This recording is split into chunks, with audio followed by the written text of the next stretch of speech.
um momento especial para as nossas crianças, né? Que bom.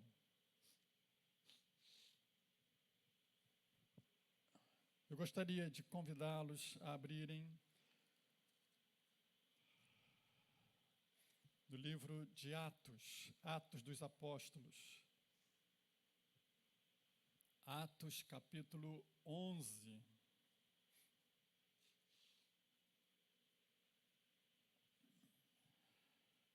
Atos, capítulo 11.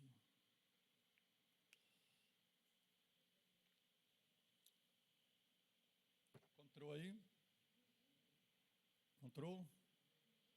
Eu estou para abolir a transmissão aqui dos textos bíblicos aqui na frente. Não vou fazer hoje não. Já colocou, não vou fazer hoje não, mas eu estou para abolir isso aí, porque isso é bom e é ruim ao mesmo tempo. É bom porque o visitante que às vezes não traz uma Bíblia, eventualmente não traz uma Bíblia, um visitante não crente que não traz uma Bíblia, vai ter o texto ali para acompanhar. Isso é bom. Amém? Não é? Mas é ruim porque os crentes acham que não precisam mais trazer a Bíblia para a igreja, porque vai passar ali. E isso é ruim. Amém? Concorda com o pastor, não? Então, os irmãos me ajudem aí a decidir o que fazer. Ok? Se eu começar a perceber que os irmãos não estão trazendo a Bíblia para a igreja, não estão manuseando a Bíblia na hora da mensagem, dos textos, aí eu vou dizer assim, vamos parar de passar aqui para você não perder o costume de trazer a sua Bíblia para a igreja, de abrir a Bíblia, de acompanhar os textos bíblicos. Mas se isso não acontecer, a gente continua passando ali porque facilita para aquele visitante não crente que eventualmente chega, né, e não trouxe a Bíblia. Pronto, isso não há nenhum problema nisso, mas ele vai ter o texto bíblico sendo passado ali na frente. Concorda comigo ou não? Fazer uma assembleia rápido aqui. Concorda comigo ou não, irmão? Tá bom. Atos 11. Eu vou ler a partir do verso 19.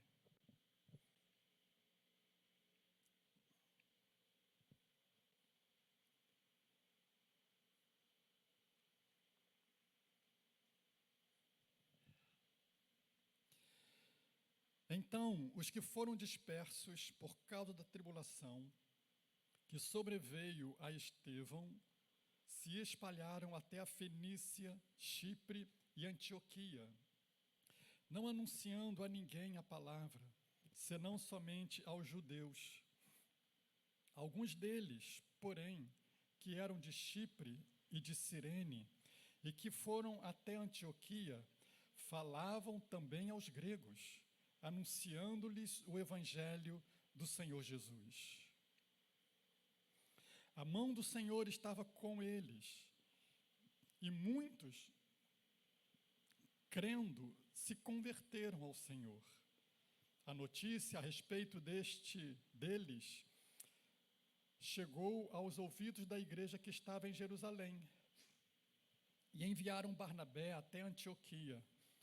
Tendo ele chegado e vendo a graça de Deus, alegrou-se e exortava a todos a que, com firmeza de coração, permanecessem no Senhor, porque era homem bom, cheio do Espírito Santo e de fé, e muita gente se uniu ao Senhor. E partiu Barnabé para Tarso à procura de Saulo. Tendo-o encontrado, levou-o para Antioquia. E por todo um ano se reuniram naquela igreja e ensinaram numerosa multidão. Em Antioquia foram os discípulos pela primeira vez chamados cristãos. Amém? Graças a Deus pela palavra. Que Deus nos conduza na meditação dela e que ela acrescente a voz de Deus ao nosso coração nesta noite. Eu sei que você está ouvindo a minha voz, que sai das caixas ali. Mas a minha oração e o meu desejo, e por que não dizer a vontade de Deus, mais ainda, é de que você ouça a voz dEle. Porque é a palavra dEle, é a palavra de Deus. Então, ouça não mais uma mensagem que o pastor vai pregar, mas esteja atento àquilo que Deus quer falar ao seu coração. Porque Ele fala, irmãos. Nós cremos nisso, confessamos isso. Então é verdade, Ele fala. Então esteja atento ao que Deus quer falar à sua igreja, pela sua palavra nesta noite, pela misericórdia dEle, usando a nós como instrumentos dEle, falhos, imperfeitos, mas pela graça dEle, Ele nos usa para a glória dEle. Amém? Estamos aqui num momento em que o nosso foco geográfico está onde? Numa cidade chamada Antioquia, ok? A igreja chegou naquele lugar, os crentes chegaram naquele lugar. Por causa da perseguição que houve lá em Jerusalém. Os crentes chegaram ali. E chegando naquela cidade, na cidade de Antioquia, aqueles crentes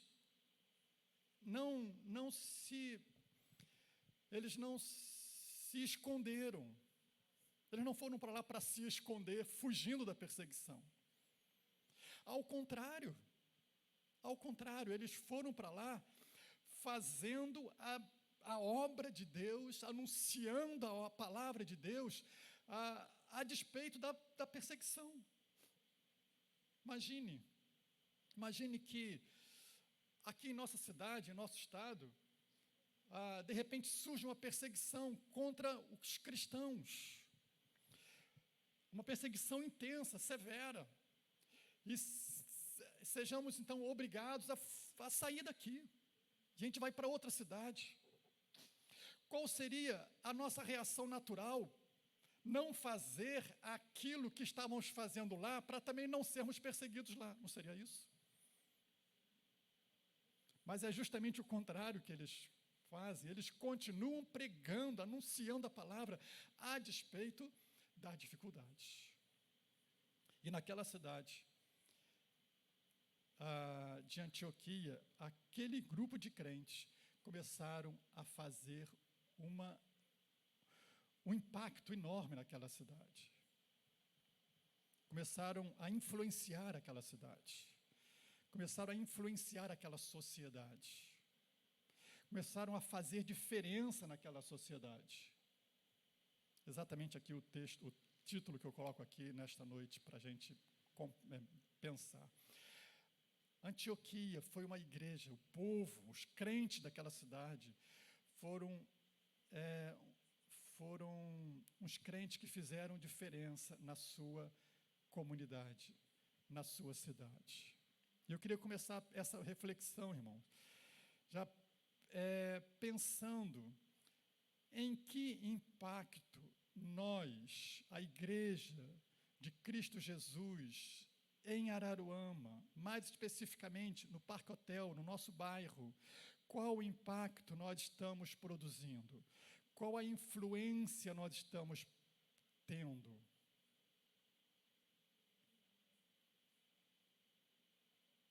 É para nós começarmos a pensar nisso, queridos.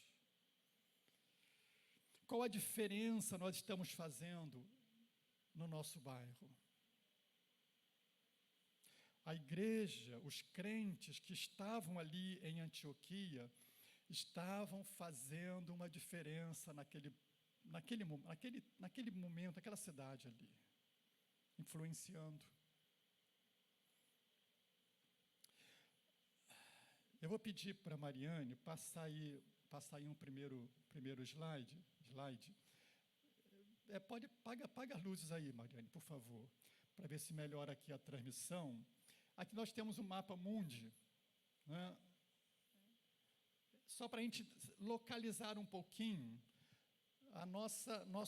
nosso contexto geográfico do texto que nós estamos mencionando aqui. Antioquia está ali, onde está aquele alfinete, né? Então, aqui nós temos aqui o mapa mundi, você, né, sabe, conhece, né? O Brasil está aqui, a África tal, ali mais para cima, Oriente Médio, pequenininho ali, quase nem dá para ver, está Israel, e menorzinho também, um pouquinho acima, onde está o alfinete, está a Síria. Então, aumenta mais passa um slide aí que está um pouquinho maior agora, tá? Está aproximado. Então, você tem ali Israel, você consegue ver aqui, a nação de Israel, pequenininho aqui, Jerusalém, aí subindo ao norte, você tem ali a Síria, está vendo ali? Está dando para enxergar? Eu acho que ficou bem pequenininho, né? Mas está dando? Lá atrás? Faltou aqui Mas vamos lá. Está ali a Síria, um pouquinho acima. E onde está o alfinete, menorzinho ainda, é a cidade de Antioquia. Então, nós estamos falando de uma cidade que está fora das fronteiras de Israel. Está num país vizinho, a Síria. E a Síria, por um acaso, está na mídia hoje em dia, né? Por quê? Por causa do terremoto, que aconteceu um pouquinho mais acima, na Turquia. Está vendo ali também, né? Está enxergando ali? Está ou não? Faltou uma varinha aqui, né? A luzinha, cadê? Ali em cima, a Turquia, onde houve esse terremoto aí, né, que a gente está ouvindo aí já. E ali a Turquia. Passa mais um slidezinho aí para mim. Está funcionando? Pronto. Então, resolvido o problema. Volta lá, volta lá. Pronto, aí que bonito. Ó. Aqui, o alfinetezinho é a Antioquia. Né? Que na época bíblica, ela pertencia a que país? A Síria. Né? Ali não aparece, mas Damasco, está bem mais ou menos por aqui, que é a capital da Síria, foi onde, a caminho de Damasco, houve a conversão de quem? Isso, né? Então, Paulo saiu lá de Jerusalém para perseguir os crentes que estavam em Damasco. No meio do caminho ele se converteu. E pronto. E depois a gente vai chegar aqui na Antioquia. Passa agora o próximo. Pronto, aí está bem mais pertinho, né? Está lá em cima, Antioquia, e Israel está aqui embaixo. Apenas a título de contextualização, olha só, Antioquia da Síria atual, o nome atual dela é Antáquia, e agora pertence ao território da Turquia.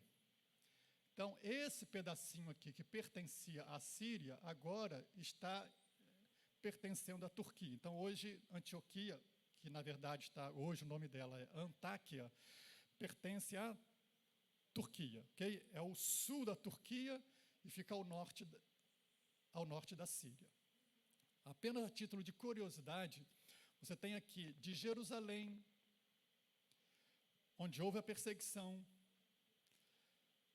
a Damasco, que é a capital da Síria, ainda é a capital da Síria, você tem mais ou menos ali 220 quilômetros.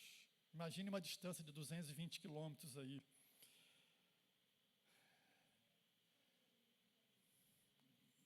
Cabo Frio a Rio de Janeiro, tem quase isso.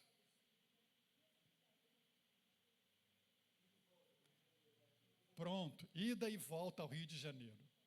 Ida e volta ao Rio de Janeiro é 200 e poucos quilômetros, mais ou menos isso ali.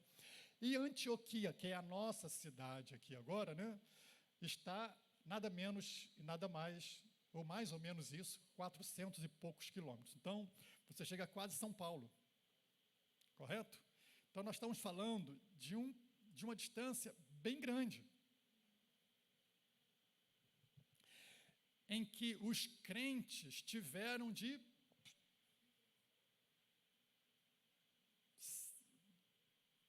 se espalhar. Por causa de quê? Da perseguição que estava tendo em Jerusalém. Antioquia é uma cidade, era na ocasião, uma cidade grande para a sua época, uma cidade de 500 mil habitantes. Então imagina uma cidade grande, 500 mil habitantes. A cidade mais próxima nossa aqui de 500 mil habitantes, eu não sei exatamente, mas você tem aí, Araruama tem 100 e poucos mil, então veja, 5 vezes a população de Araruama. Uma cidade grande, uma cidade que ficava próxima ao mar, né? Você percebe aqui que é o mar, é o Mediterrâneo, e por conta da proximidade do mar, era uma cidade famosa e para onde iam muitas pessoas que queriam morar perto de praia, como hoje ainda, né? E quem vai morar perto de praia, geralmente quem tem dinheiro, né? Porque ali os imóveis são mais caros, o custo de vida é maior, tudo bem. E era exatamente isso. Antioquia era lugar de pessoas mais abastadas, pessoas ricas. Uma cidade grande, famosa. Mal comparando, uma Búzios, né, da nossa região, Cabo Frio da nossa região. E existia um detalhe com respeito à Antioquia. Antioquia era, digamos assim, era a terceira maior cidade do Império Romano. E ali acontecia um culto a algumas divindades, mais especificamente a 2 supostas divindades, chamadas Apolo e Ártemis. Eram 2 divindades pagãs, né? Supostos deuses gregos. E era um culto que tinha como base desse culto, a adoração a essas divindades, que envolvia a prostituição cultual. Então, imagina, uma cidade grande, onde o centro daquela cidade, tudo naquela cidade se movia em torno da riqueza, em torno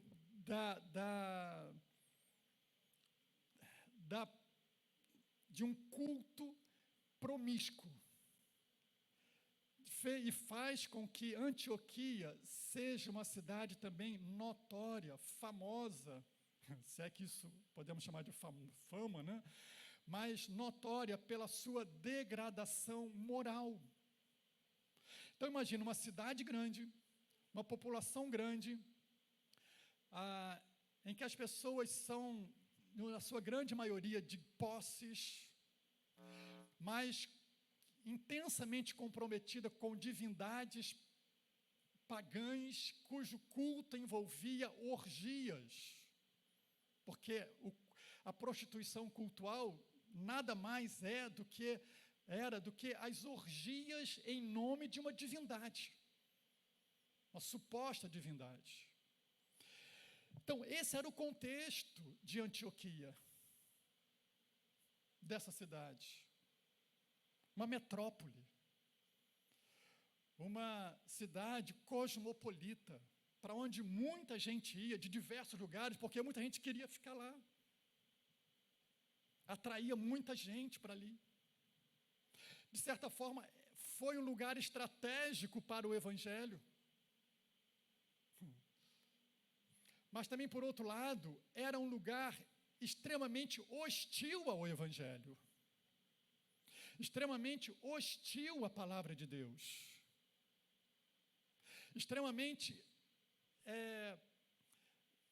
oferecia imensa dificuldade para os crentes serem crentes. Agora você imagina, os crentes saíram de Jerusalém, irmão. Rodaram 400 quilômetros, não só para Antioquia, mas especialmente para lá. Não era porque lá era um lugar fácil de ser crente. Não era porque ali era um lugar tranquilo para estabelecer a fé cristã. Ao contrário. Ali também foi um lugar de dificuldades, que oferecia risco, que oferecia resistência para o povo, para a igreja. Mas naquele lugar, a igreja chega, os crentes chegam, e eles começam a fazer a diferença. Eles começam a influenciar aquela sociedade. Ao invés de serem influenciados, eles começam a influenciar aquela sociedade, porque esse é o projeto de Deus. Que a igreja seja o sal da terra, que a igreja seja a luz do mundo, e onde ela chegue, ela influencie. É a luz que vai chegar onde há trevas e vai iluminar. É o sal que vai chegar onde há depravação e vai conservar. E a igreja está chegando ali justamente como sal da terra e luz do mundo, como deve ser a igreja onde ela está. Como deve ser a nossa permanência onde nós estamos hoje, na cidade de Araruama. Aqui nós devemos ser sal e luz. Aqui devemos influenciar a sociedade que está à nossa volta. Aqui devemos impactar aqueles que estão à nossa volta com a nossa vida, com a nossa mensagem, com o fato de sermos igreja de Jesus. E a pergunta é: qual impacto nós estamos produzindo onde estamos? Qual a influência que nós estamos exercendo na sociedade onde vivemos? Na minha vizinhança, no meu local de trabalho, nas minhas redes sociais. Qual a influência que eu estou produzindo como servo de Deus, como igreja, como sal e como luz, no local onde Deus tem me colocado? Essa é a pergunta que devemos fazer para nós. E olhamos para esse texto e encontramos uma igreja fazendo essa diferença, a igreja, os crentes na cidade de Antioquia. E é um desafio para nós, queridos. Amém, queridos? Amém ou não? Naquele contexto, a igreja de Jesus estava crescendo. Naquele contexto, a igreja de Jesus estava influenciando, estava impactando, estava prevalecendo. Era aquela flor brotando com toda a sua beleza no meio do lodo, da lama. Era aquela cidade. Onde nós estamos, irmãos, não importa a degradação moral que esteja à nossa volta, nós precisamos ali fazer brilhar a luz de Cristo e revelar a pureza de Jesus, a santidade de Jesus em nossas vidas. Amém?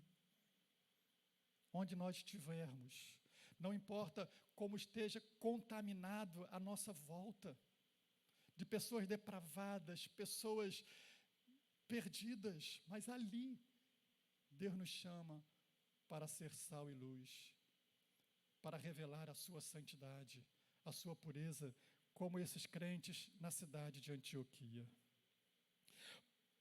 O que fez eles fazerem a diferença? Essa é a pergunta que eu quero começar a pensar aqui agora. O que eles fizeram? O que caracterizou, ou o que caracterizava, ou quais as atitudes que eles tomavam, qual era o procedimento deles, que fez com que eles, de fato, produzissem a diferença, fizessem a diferença ali em Antioquia. E eu queria pensar em três atitudes que fizeram aquela igreja fazer a diferença no contexto em que eles viviam.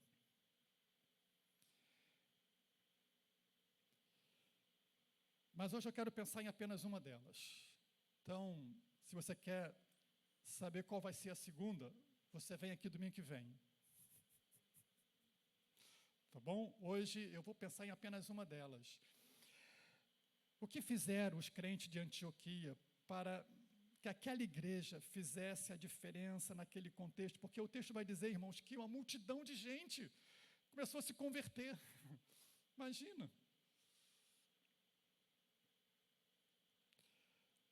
Em primeiro lugar,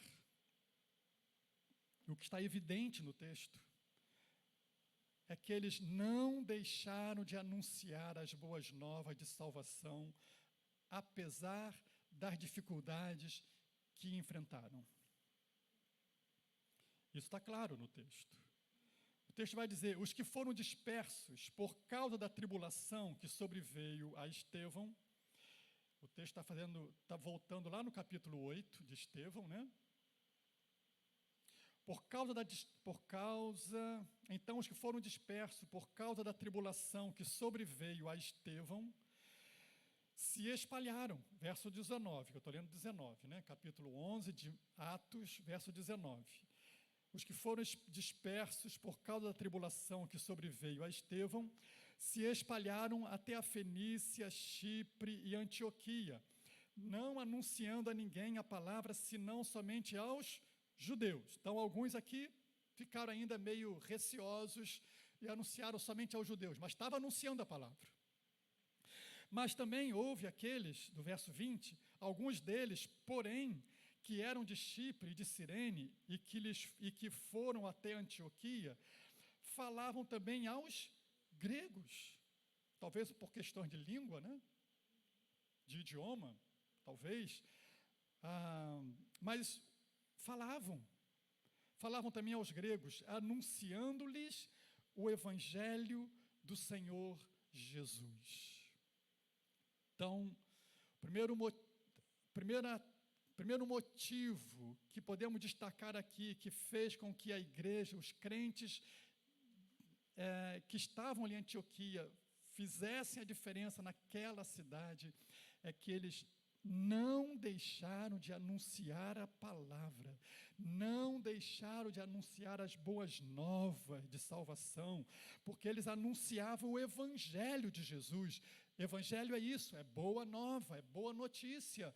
Então, apesar das dificuldades, apesar da tribulação, apesar dos enfrentamentos de oposição que eles enfrentavam lá em Jerusalém e que também estavam enfrentando em Antioquia, apesar disso, eles não se calaram. Eles estavam em todo o tempo anunciando Jesus.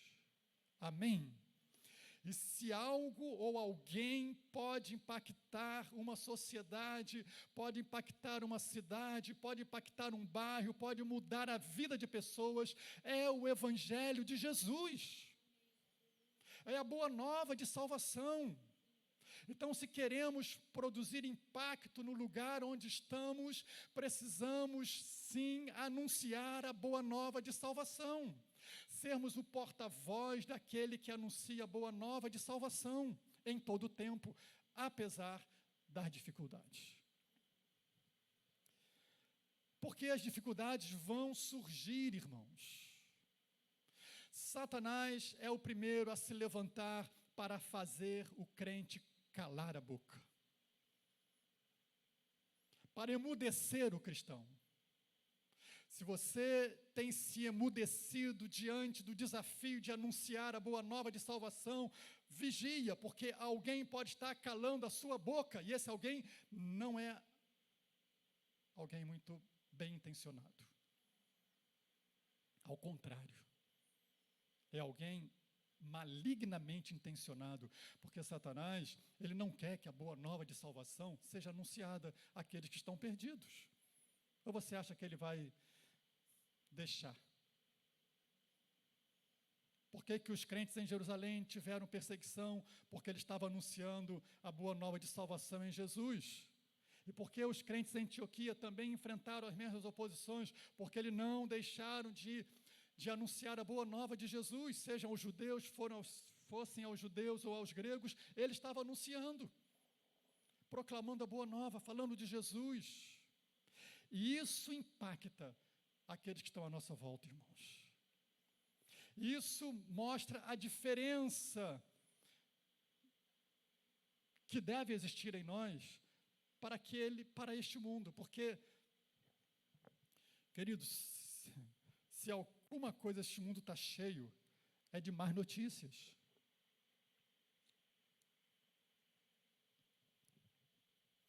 Você ouve sobre terremoto na Turquia, centenas, milhares de pessoas soterradas. Ainda não se sabe ao certo quantas pessoas ficaram debaixo dos escombros. Milhares de prédios vieram abaixo. Você imaginou isso, irmão? Eu não consigo nem imaginar.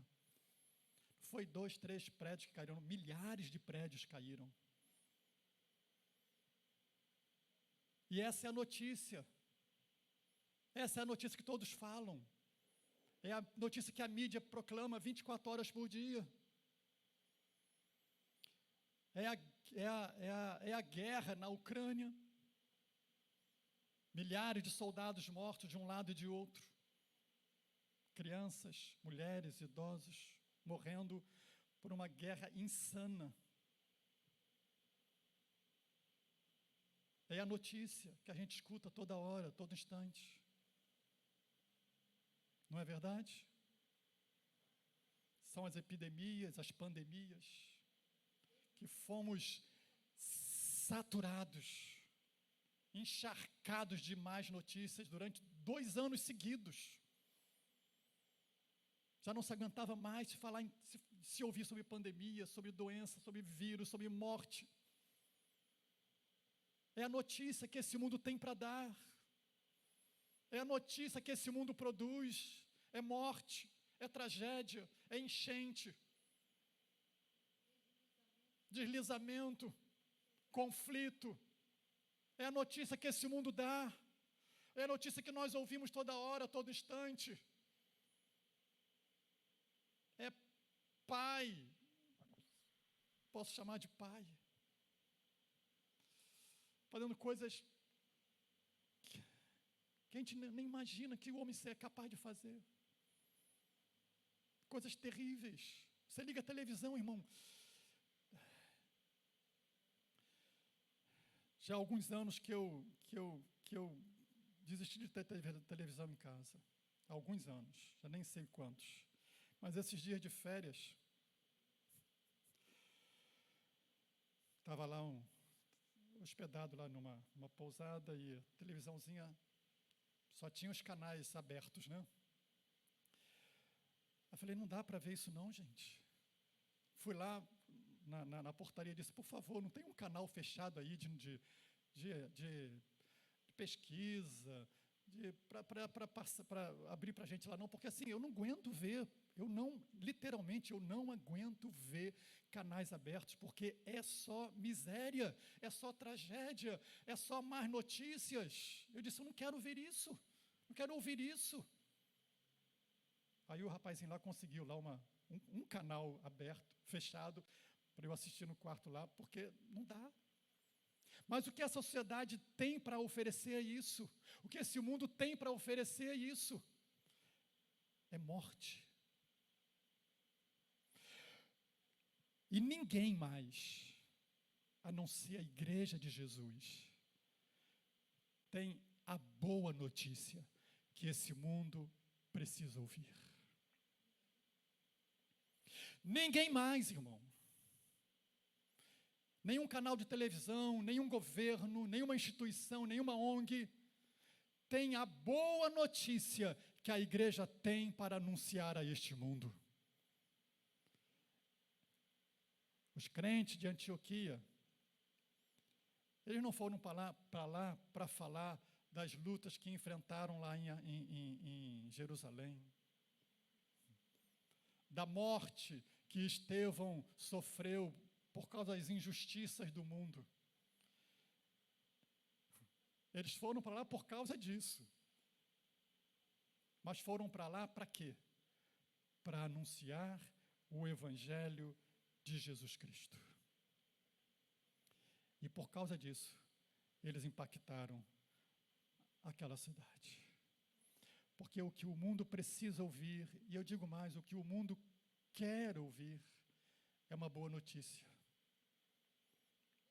É uma boa notícia, irmão. Quem não quer ouvir uma boa notícia? Mas quem vai dar essa boa notícia? Quem vai anunciar a boa nova de salvação? A mídia? Vai não. Os governos, eles não têm como produzir boa notícia.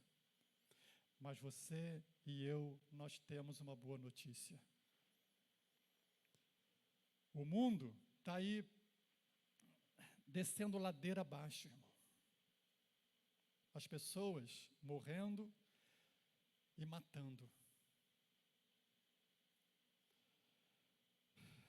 Mas a gente sabe quem produz tudo isso. Jesus vai dizer em João 10:10, que o ladrão, referindo-se a Satanás, ele vem fazer o quê? Ele veio matar, roubar e destruir. O ladrão vem somente para roubar, matar e destruir. Quem é o ladrão? Satanás. E o que ele está fazendo hoje? Ou o que sempre fez? Matar, roubar e destruir. E essa é a notícia. Essa é a notícia. Que às vezes a gente gasta um tempo enorme ouvindo elas e se enchendo de más notícias.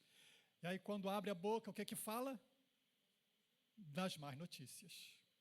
Aí você fala da tragédia, você fala do terremoto, você fala da pandemia, você fala da miséria, você fala da morte, do assassinato, do latrocínio, você fala de todas aquelas más notícias que você ouviu o tempo todo, mas não fala da boa nova de salvação.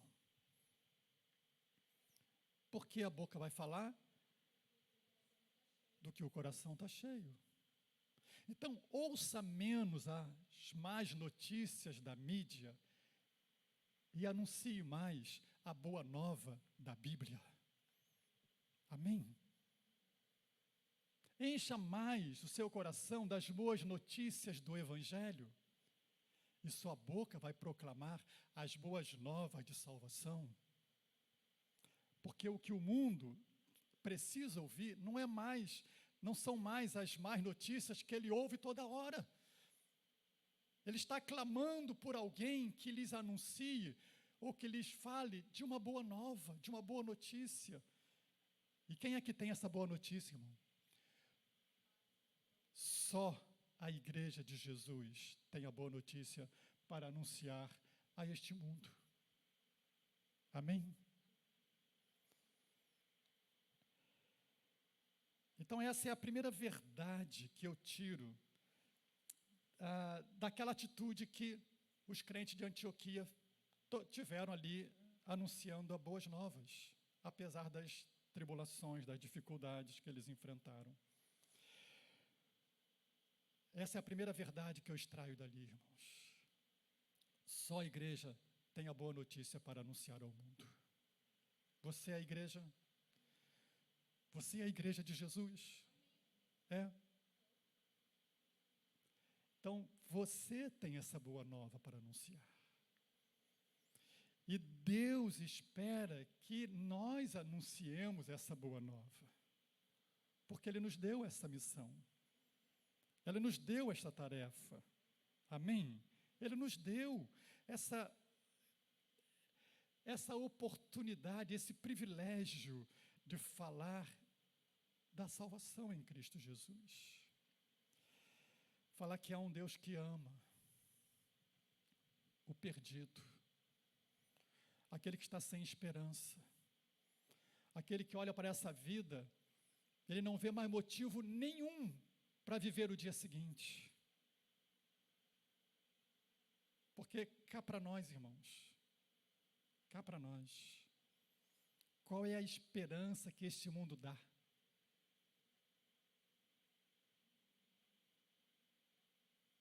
A não ser que o homem encontre com Jesus, ele não espera nada além da morte. Mas você tem a boa notícia de que há uma vida que Jesus veio trazer. Porque o ladrão veio matar, roubar e destruir, é verdade. Mas Jesus conclui aquele texto onde ele diz isso, dizendo: mas eu vim para que tenhas vida, e vida com abundância. Sabe o que é vida com abundância? Vida com abundância é a alegria para viver, é o prazer de viver, é a satisfação de estar vivo e de saber que vai enfrentar as dificuldades deste mundo, mas vai ser vencedor delas, no meio delas, porque lá na frente há uma vida ainda maior e melhor que o aguarda. É a vida abundante. Jesus veio nos trazer uma vida que já gozamos dela, a vida eterna. Amém? A vida eterna não é algo que eu vou desfrutar no céu, é algo que eu já posso desfrutar e já desfruto aqui e agora. Aleluia, aleluia. Então você pode dizer com toda certeza e convicção: eu não vou morrer. Na verdade, eu já vivo eternamente, porque a minha passagem desse mundo é para estar com Cristo.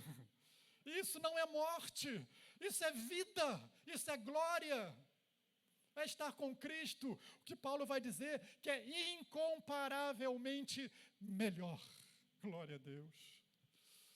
Então o que me aguarda não é a expectativa da morte, o que me aguarda é a certeza do reino celestial, das mansões celestiais, que Jesus foi preparar para aquele que teve encontro com Ele, aquele que foi salvo pela cruz, pelo seu amor, pela sua misericórdia. Aleluia.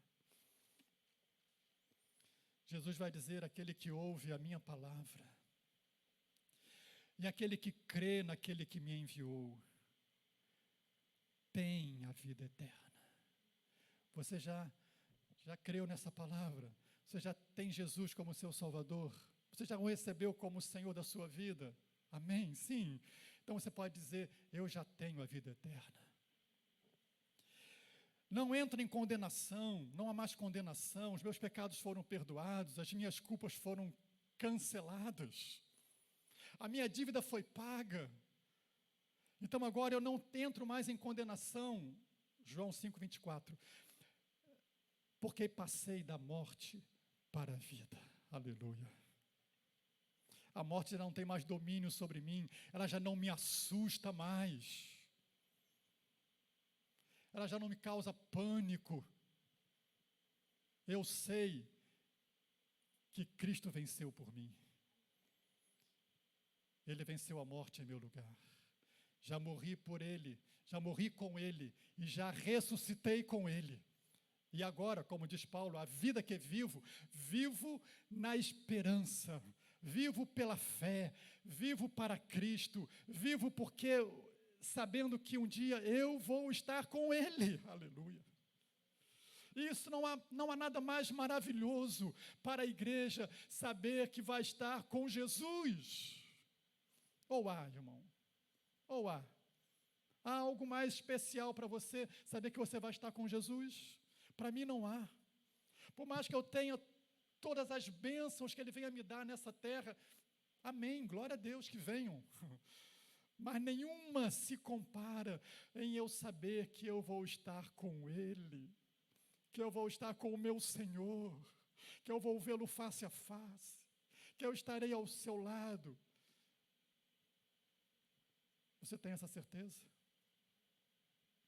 De verdade? Então eu queria chamar você agora a dizer: glória a Deus pela salvação que eu tenho em Cristo Jesus, e aplaudir esse Jesus pela vida eterna que Ele nos dá, que Ele nos garante, que nós sabemos que estaremos com Ele para sempre.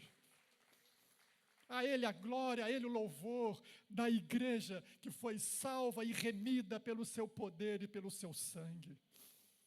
E é esta mensagem que Ele nos deu para anunciar a este mundo.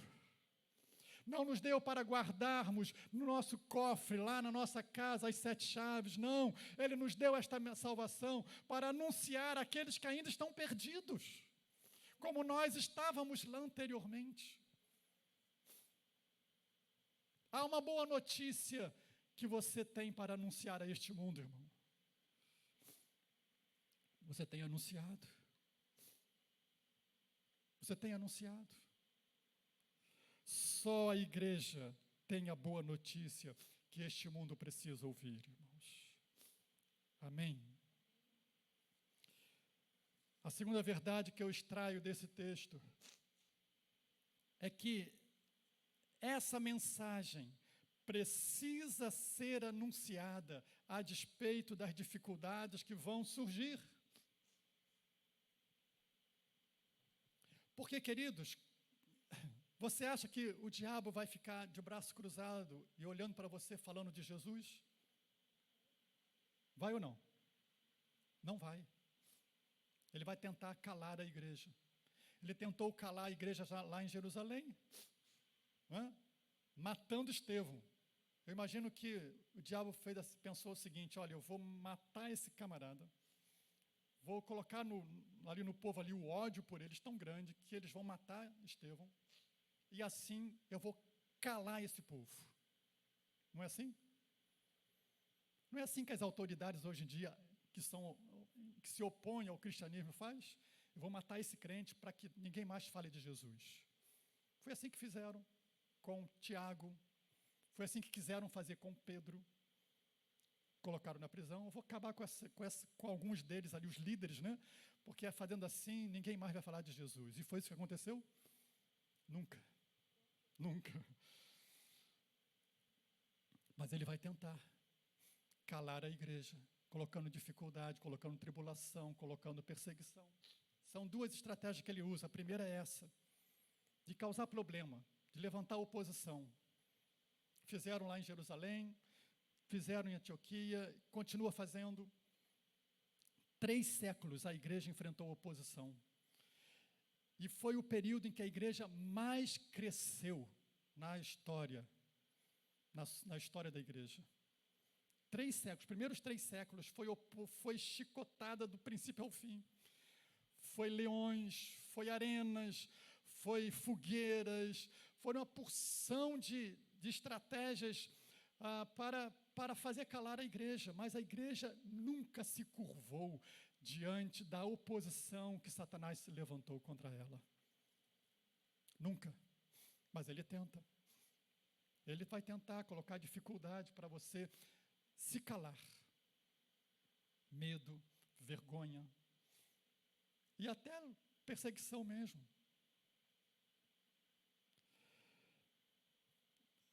Porque, verso 19 e 20, né, foi por causa da perseguição que eles estavam ali. Mas, embora sofrendo perseguição, eles não calaram, não falaram, não se calaram, mas falaram, anunciavam Jesus Cristo. Apesar das dificuldades, irmãos, você está disposto a não calar-se diante do desafio de anunciar a boa nova de salvação? Amém?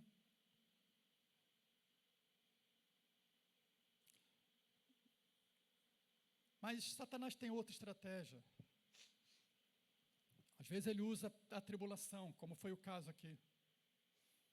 Mas às vezes ele usa a acomodação.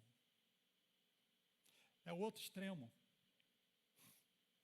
Que no final ele vai querer produzir o mesmo resultado. E sabe que às vezes eu acho que ele consegue mais êxito quando ele consegue produzir acomodação no coração do crente, na vida da igreja. O que aconteceu com a igreja, na sua história, até o 3º século, a igreja foi perseguida e a igreja não parou de falar de Jesus, ela cresceu impactando por onde ela passava, como aqui em Antioquia. 3º século em diante, o império fez as pazes, né, com o cristianismo, oficializou o cristianismo, e agora o imperador se tornou um cristão, entre aspas. Acaba a perseguição da igreja. Não vamos mais perseguir esses crentes, não. Vamos, ao contrário, oficializar o cristianismo. Ele vai ser agora a religião oficial do império. Que coisa boa, né? Acabou a perseguição, os crentes que se encontravam nas catacumbas, os crentes que se encontravam, que se reuniam nas casas, isolados, tentando, mas nunca deixando de anunciar a palavra, os crentes que estavam vivendo sobressalto, mas nunca desistiam de pregar a boa nova de salvação. Os crentes agora não precisam mais ficar correndo para lá e para cá. O império constrói os templos, as catedrais. O imperador injeta dinheiro na religião, a religião, o cristianismo se corrompe, os líderes se vendem, a igreja se acomoda e para de anunciar a boa nova de salvação. Quarto século, até o século XVI, chamado período negro, né?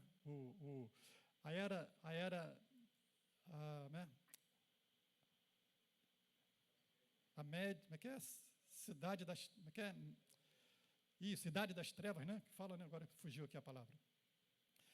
Por quê? Porque a igreja se acomodou. É a segunda estratégia que Satanás ainda usa hoje. Está tudo bem. Eu estou vivendo a vida normal. Os problemas eu vou tirando de letra aqui e ali. E vou ficando em casa. Já não tenho tanta vontade de ir à igreja, prefiro ficar assistindo online. Uma catucada aí, você que está em casa. Porque é mais fácil. Lá, o imperador construiu templos. Então, o povo não precisava mais se reunir nas casas, nem nos túmulos. Eles tinham um templo. Então, se reuniam no templo, ficava dentro do templo e ali ficava. Ali ficava. Já não influenciava mais. E a gente conhece a história, sabe, né? Só a reforma lá na frente que foi mudar um pouquinho isso aí. Mas Satanás continua usando as mesmas estratégias para você se acomodar.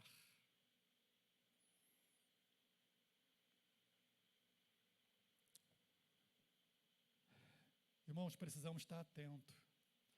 Tiago escreve, Pedro escreve, né? Falando, sede sóbrio. Hoje estudamos isso, né? Sede sóbrios, vigilantes. Satanás, ele é astuto. Ele quer calar você. Ele quer impedir da igreja fazer o que a ela foi mandado fazer, anunciar a boa nova. Jesus disse aos seus discípulos, ide, fazei discípulos de todas as nações, ensinando todas as coisas, anunciando, proclamando a salvação. E ele conclui essa promessa, esse mandamento dizendo, eu estou convosco todos os dias. Amém? Então, queridos, não podemos nos esquecer, temos uma missão, temos uma tarefa, temos uma mensagem para pregar, temos a boa nova, a mais excelente notícia que alguém pode dar, você tem para dar. Jesus, o Salvador, a esperança da vida eterna, de um novo céu, uma nova terra, onde João vai dizer lá no Apocalipse, lá onde não haverá mais dor. Imagine, irmão, um mundo sem dor. Sem luta, sem tristeza, sem morte. Jesus vem preparar esse lugar. Essa é a boa nova que podemos e devemos dar a este mundo. Jesus disse em Marcos 16:15, ide por todo mundo, pregai o evangelho. Anuncia a boa nova. Amém, irmãos? Amém. Essa mensagem precisa ser anunciada a despeito das dificuldades que vão surgir. Essa é a segunda verdade que eu destaco também nesta noite aqui. E a terceira, para a gente finalizar aqui, não estamos sozinhos, irmãos, na sublime tarefa de anunciar as boas novas de salvação. Se temos uma mensagem para anunciar, e temos a boa nova de salvação, e temos que anunciar essa boa nova a despeito das lutas e das dificuldades, sejam as perseguições ou as tentativas de Satanás nos acomodar na nossa vida espiritual, nós precisamos resistir a isso e não deixar de falar de Jesus. Também é verdade que não estamos sozinhos nessa sublime tarefa de anunciar a boa nova de salvação. E eu chamo a sua atenção para o nosso texto, no verso 21, onde diz assim: a mão do Senhor estava com eles, e muitos, crendo, se converteram ao Senhor. Sabe, queridos, às vezes Satanás nos convence de que é uma tarefa muito difícil falar de Jesus. E que a gente não tem condições. Eu não tenho condições, pastor. Isso é só para aquelas pessoas que estudaram a Bíblia. É só para quem fez teologia. É só para os líderes, porque eles sabem como é que faz. Eu não, mal eu sei ler um pouquinho. Eu não tenho essa facilidade. Veja, são argumentações que muitas vezes é produto da ação maligna, irmão, para nos fazer calar. Eu não tenho condições. Eu não tenho. Quem sou eu? Aquela falsa modéstia, não é? Aquela falsa humildade. Não, eu sou muito pequenininho. É falso isso. Não é verdade isso. Deus já te deu a boa notícia e Ele te capacitou para anunciá-la. Mais que isso, Ele está com você nessa tarefa de proclamar a boa nova. Amém? O texto vai dizer, a mão do Senhor estava com eles. Eles foram eficazes na tarefa de anunciar a boa nova. Por quê? Porque a mão do Senhor estava com eles. Amém? Jesus estava com eles. Eles eram a boca de Deus, eles eram a mão de Deus, eles eram os pés de Deus aqui na terra, é a igreja de Jesus. A promessa que Jesus fez depois da grande comissão é: eu estarei com vocês, estarei convosco. Vão, mas ele não disse, vão sozinhos não, vão, mas eu vou estar com vocês, te capacitando, te usando, não importa o seu grau de conhecimento bíblico. Se você teve um encontro com Jesus, o Salvador, você tem uma boa nova para anunciar.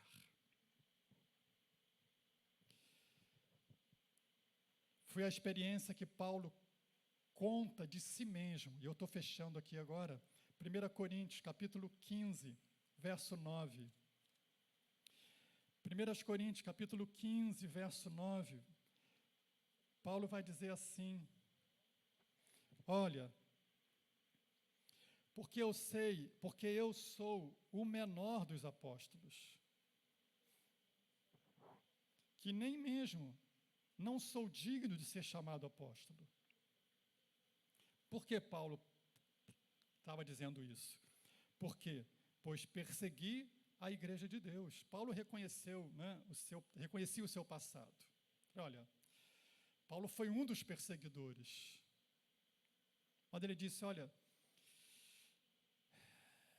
eu sei que eu sou o menor dos apóstolos, porque eu persegui a igreja de Cristo. Né? Mas, olha só, pela graça de Deus, ele sabe que não é ele, não é a sua capacidade, não é o seu histórico, não é o seu diploma, não é as suas condições de vida, mas ao contrário, ele disse, mas pela graça de Deus sou o que sou. A sua graça que me foi concedida não se tornou vã. Antes, trabalhei muito mais do que todos eles. Todavia, não eu, mas a graça de Deus comigo. Querido, sabe o que torna eficaz a proclamação que fazemos da palavra de Deus? não é o nosso conhecimento bíblico, não é a nossa oratória, não são palavras bonitas ou palavras poderosas. É a graça. É a graça. Isso é maravilhoso, irmão. Isso é maravilhoso, porque eu sei que apesar de todas as minhas dificuldades, limitações, não importa, não importa. É a graça de Deus. Então abre a sua boca. Onde você estiver, fale de Jesus. Ah, pastor, eu sou tão... É a graça. É a graça. A graça te capacita. Paulo está dizendo, olha, não sou eu, é a graça de Deus. Eu sou o que sou. Persegui a igreja, fiz uma porção de coisa errada, mas Deus quer me usar. Deus quer te usar. Não sei como foi o seu passado, não sei como é hoje a sua vida, mas Deus quer te usar. Deus quer fazer de você um proclamador desta palavra, porque há muita gente precisando ouvi-la. E você tem a boa notícia. Amém, irmãos? A igreja tem essa boa notícia. E o mundo está aí cheio de más notícias, querendo que alguém fale alguma coisa boa para eles. Eu quero pedir ali o pessoal da mídia para pôr aqui um vídeo. Essa semana eu recebi esse vídeo da irmã Sônia. E depois a irmã Andréia postou no grupo das células, né? Grupo da célula. Eu achei muito interessante aquele vídeo. Quero compartilhar com você, conosco aqui, como a conclusão da nossa mensagem desta noite. Que nos desafia, irmãos, que nos faz perceber que a gente não pode perder tempo. Que a gente não pode desperdiçar o tempo que Deus está nos dando. Não pode. Eu não sei o que vai ser amanhã. Ah, quando eu tiver tempo, o tempo é hoje. Quando eu tiver condições, Deus já te deu condições. A graça de Deus te capacita. Ah, eu não sei falar, abre a sua boca, Deus vai encher. Trabalhe.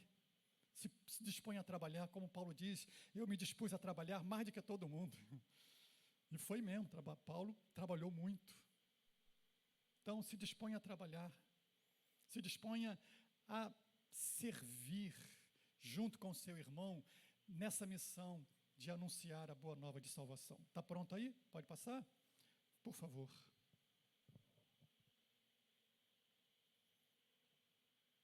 Faltou o som.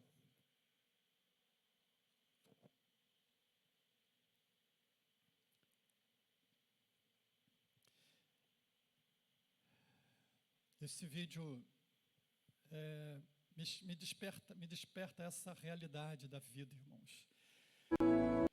A vida é muito curta, ela passa muito rápido e as oportunidades se vão. Mas hoje é o tempo que Deus está nos dando. Enquanto estamos com saúde, com vida, enquanto temos condições de abrir a boca, de caminhar com os nossos pés, de convidar alguém para estar ouvindo a palavra e de falar com ele, hoje é o tempo que Deus está nos dando. Conseguiu aí colocar o som? Já, né? Ok. Então, ouça com atenção e reflita dentro de tudo que nós compartilhamos aqui desse texto, quando os crentes ali naquela cidade, uma cidade pervertida, uma cidade com uma condição moral lá no chão, adorando a falsos deuses, mas ali naquele contexto, a igreja anunciava a boa nova, e o texto vai dizer que multidões creram e se converteram ao Senhor. Irmãos, não está mais difícil hoje do que era lá atrás. Algumas vezes nós ouvimos essa desculpa. Hoje está muito difícil as pessoas se converterem. Não. Sempre foi difícil. Sempre foi. Mas sempre foi possível, desde que a igreja não se cale. E a igreja não se calou em Antioquia. E muitos se converteram porque creram em Jesus, porque só crerão se ouvirem. E como vão ouvir se não há quem pregue? Mas você foi enviado a pregar. Eu fui enviado a falar de Jesus. Então, falemos. Amém.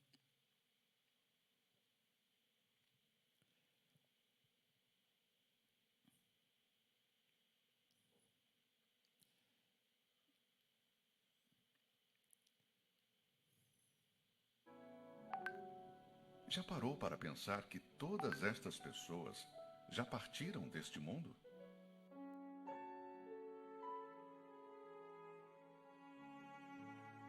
Nenhuma delas está mais no nosso meio.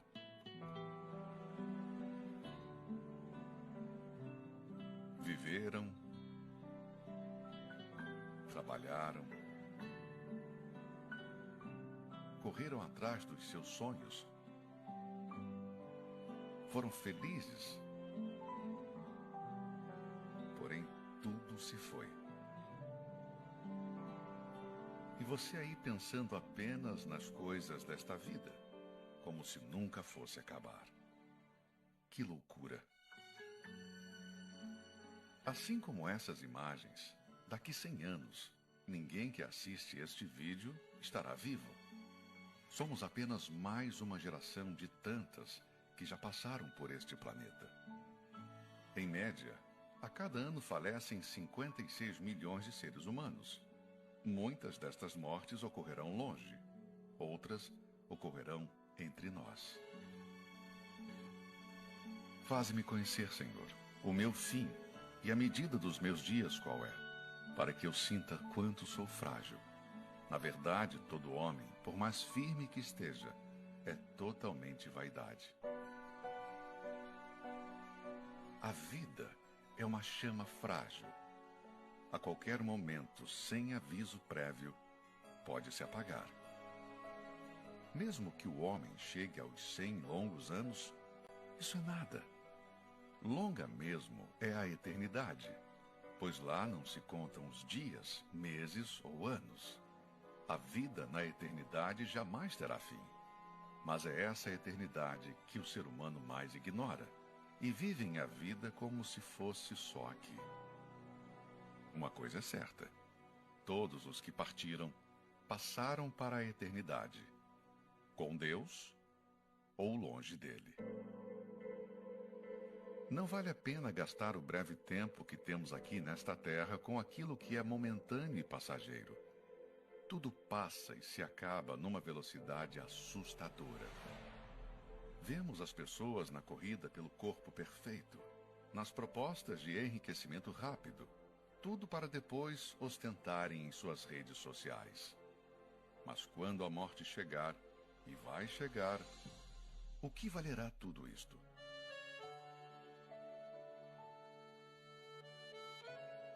O único bem que você levará desta vida é a sua alma. Quem investe no futuro da sua alma tem mais prazer no que lhe aguarda do que nas coisas insignificantes deste mundo. Imagine passar a eternidade com Deus. Um lugar sem dor, nem lágrimas, nem lembranças do passado. Agora, não queira imaginar o que é passar a eternidade longe dele, num lugar onde só há choro e ranger de dentes. Valorize mais o que é eterno, não o que é terreno. Tenha convicção sobre o destino da sua alma na eternidade. Não viva um só dia sem ter certeza da sua salvação. Faça isso agora, porque sua vida está passando.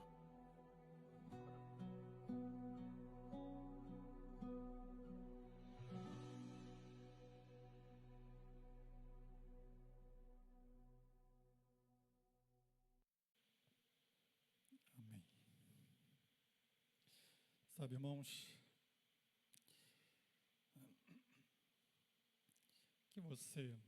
irmãos, qual é a resposta que temos, né? Qual é a resposta que daremos diante de tudo isso? Que Deus não nos permita, irmãos, a nos calar diante do desafio de fazer a diferença em nosso tempo. Vamos orar? Querido Deus e Pai, obrigado pela Tua palavra. Obrigado, Senhor, porque um dia o Senhor nos alcançou com a Tua graça maravilhosa, nos salvou, nos redimiu, nos perdoou, nos deu uma esperança, uma certeza, uma promessa infalível de que estaremos contigo, Senhor. Hoje, amanhã, depois, não sei quando, mas um dia estaremos contigo. Senhor, isso se deveu tão somente ao amor do Senhor para conosco, quando na cruz do Calvário desceste até nós e nos alcançaste, Senhor, com a Tua graça. Obrigado, Senhor, por isso. Mas não queremos, Senhor, ficar indiferentes à missão que nos deste, de proclamar esta palavra, a salvação que um dia nos alcançou.